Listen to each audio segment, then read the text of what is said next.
Hi friends, చుండ్రుతో బాధపడుతున్నారా? అయితే ఒకసారి ఇలా ట్రై చేయండి.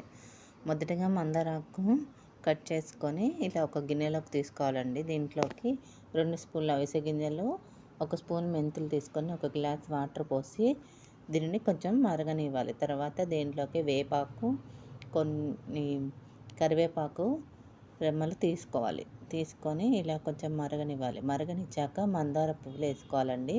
మందార పూలు అనేది ఆప్షన్, నా దగ్గర ఉన్నాయి కాబట్టి వేసాను.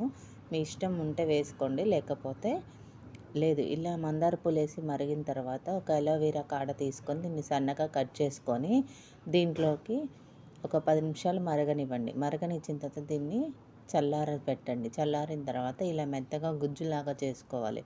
ఇలా గుజ్జులాగా చేసుకున్న తర్వాత దీన్ని జ్యూస్ వడపోసే జాలీతో ఇలా వడపోయాలి. ఇలా వడపోసిన తర్వాత అడుగున చిక్కగా వాటర్ ఉంటాయండి. ఈ చిక్కగా ఉన్న వాటర్ని జుట్టుకి ఒక 10 నిమిషాలు పట్టించండి.